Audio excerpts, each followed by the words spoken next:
Bonjour, bonjour. Alors aujourd'hui, dernière vidéo de la météo d'Usine Coin de cette année 2020.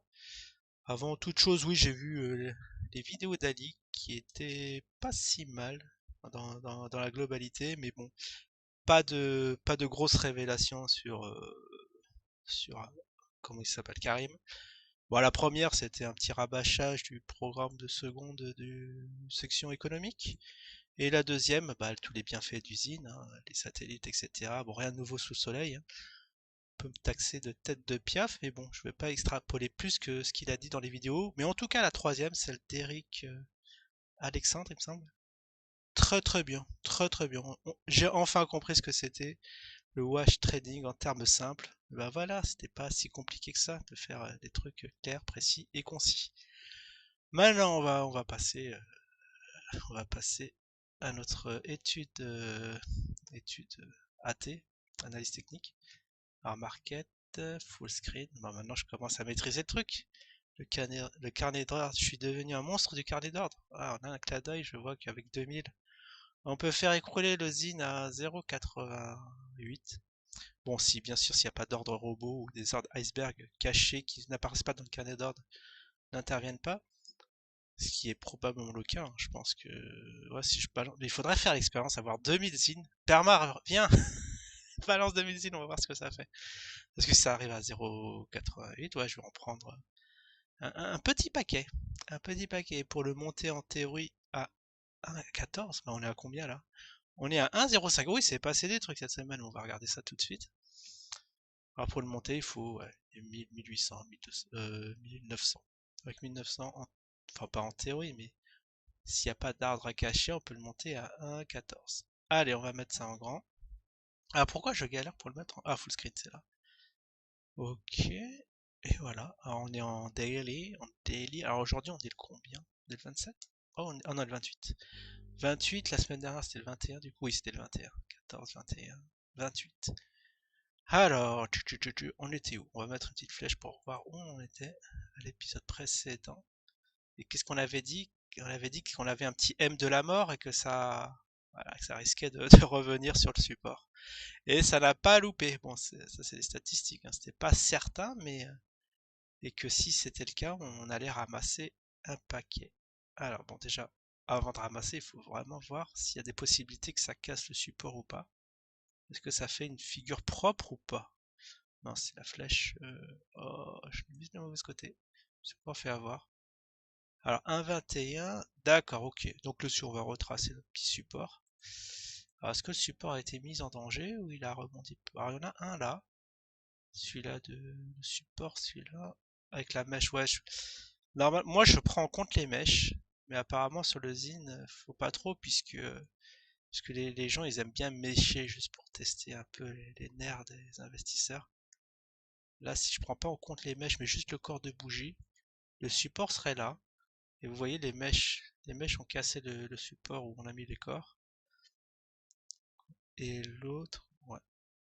Non, il n'y a pas de corps fermeture où on s'appuie sur on s'appuie sur le bord.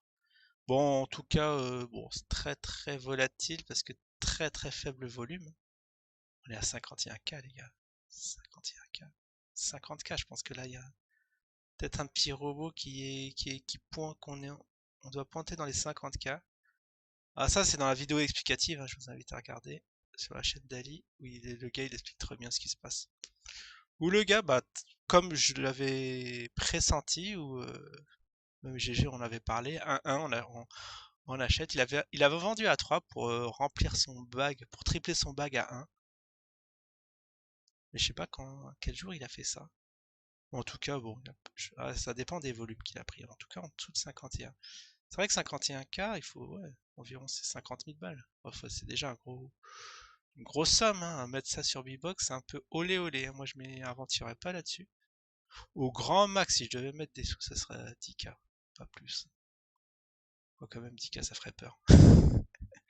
Mais sinon, si j'ai la main légère, je mets un petit 1000 pour voir ce que ça fait.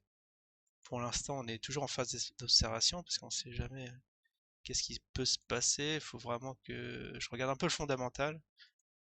Parce que si la plateforme est en danger, là, comme IDAX, ça m'a bien refroidi cette histoire d'IDAX. Plateforme qui ferme les portes, où le patron est parti avec la caisse. C'est une histoire ahurissante. Ah oui, cette année, enfin c'était l'année dernière. Et 2019 était une année assez folle. Bon, alors, donc en tout cas, là, on peut même tracer un petit canal descendant. Tac, tac, tac. C'est où les canaux? J'étais dessus déjà? Ah oui, on peut faire. Parce que c'est respecté. C'est juste pour se donner un trend. Vraiment un trend. Ah bah on a les moyennes mobiles en plus. On est en dessous des moyennes mobiles, donc trend vraiment, bon ça se voyait, vraiment baissier. Baissier. Faudrait mettre le RSI pour voir s'il y a un essoufflement des vendeurs, hein. Est-ce que les acheteurs sont dans la place? Euh, Ah, ça doit être ça. RSI. Bon, c'est vrai si je maîtrisais l'Ishimoku, mais je vais m'y mettre, hein. J'aurais tout ça en un seul. Tout sur le même graphique, mais en tout cas avec deux indicateurs. Moyenne mobile et RSI, on peut voir à peu près où on en est. Ah, on va taper. Ah, on va taper sur la zone de survente. Et comme on voit en historique, lorsque ça tape, ça rebondit aussi sec derrière, là, dans les alentours de 30. Parce que là, ça n'a pas rebondi des masses, mais là, waouh, oh c'était là qu'il fallait acheter. Mais bon, mais en plus, sur de faibles volumes, on était la dernière vague à 150K, et après, une fois qu'il y a eu ce pump, il y a que on était qu'à 50K en journalier. Bah très bien, donc on attend que le RSI tape sur les 30, et là, signal d'achat. Ça veut pas dire que ça va acheter, hein, qu'on va acheter, c'est juste un petit signal, comme on les aime. Ok, pas très bien. Ouais, on va attendre que ça au moins. Ah si, mais là on est en train de peut-être aujourd'hui à la fin de la journée, on aura le corps, on sera sur le support ici. Alors je sais pas si ah non, non, non, on est loin. Mais c'est quoi cette ligne rouge? Ah oui, cette ligne rouge, c'est la ligne de cotation. D'accord, non, je me suis trompé. C'est vraiment, faudra l'écrire. Support 1. Je sais pas, on va l'appeler support C parce que c'est le support où il y a la clôture. Support C. On peut appeler aussi support 1. Mais support 1, c'est généralement, on trace ça lorsqu'on travaille avec les pivots. Hop.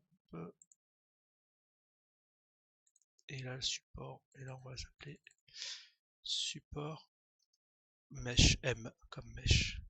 Là où ça a mèché. Donc, vous voyez, cette mèche-là, elle a été cherchée. Franchement, il y en a plein qui en ont profité pour acheter. Est-ce que ce sont des robots?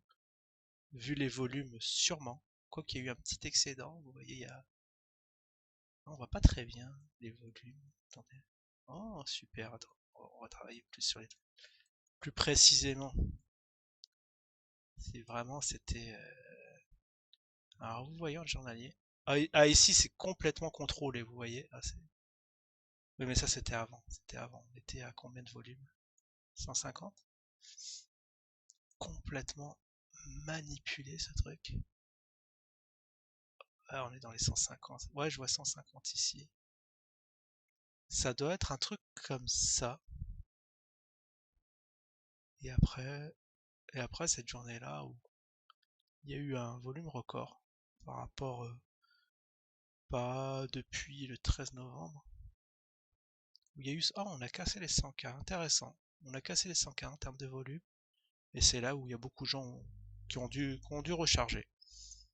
Et le volume minimum, c'est 47K, peut-être 50K. Ouais, il faudrait que je le mette encore en plus grand. Mais là, bon, là, c'est du travail d'orfèvre, hein, d'orfèvrerie. Peut-être il faudrait peut-être un boot un petit script qui nous pointe une moyenne, qui nous pointe les points bas. Parce que là, on dirait que c'est les volumes très très bas, mais bon, c'est pas très précis. Et aujourd'hui, ça commence bien. On est déjà à 43, 40K, alors que 43 même, alors que la journée n'est pas finie. Bon, bah toujours, donc c'est pas la peine oui, c'est pas la peine d'acheter, hein. C'est tendance baissière en dessous des moyennes, et on va voir lorsque les moyennes mobiles vont se rapprocher, elles vont devenir assez plates comme ici là, hein. Ça n'a pas loupé, une petite impulsion haussière avec un RSI, ouais, mais sauf que là c'était trop tard. C'était vraiment les gens ils ont acheté lorsqu'on était vraiment en dessous des moyennes. Ça, j'aime pas trop faire ça. Et pourquoi pas, hein, parce qu'après ça ouais. Non, c'est un peu risqué. Faudrait voir. Après, il faut regarder en heure sur d'autres. C'est vrai qu'en heure, c'est pas significatif. Il y a tellement peu de volume que ça veut dire tout et son contraire. 4 heures, ça donne ça. Le RSI, hop là, c'est ici le point haut du RSI. Ah, c'est le point haut de la courbe aussi. Ah là, on voyait une divergence baissière.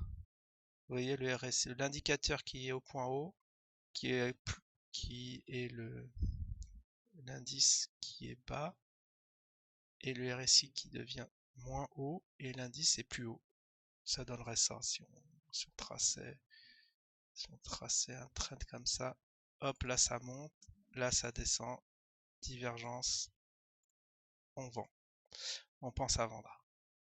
Après, ça n'a pas loupé, hein. Ça n'a pas arrêté de baisser derrière. Bon, ça donne des petites indications, la T, c'est quand même. Et comme aide à la décision, c'est quand même pas mal.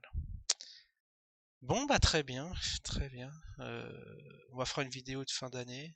Donc, en tout cas, là, je vous souhaite une bonne semaine, c'est le début de la semaine, et je vous dis à la prochaine. Ciao tout le monde.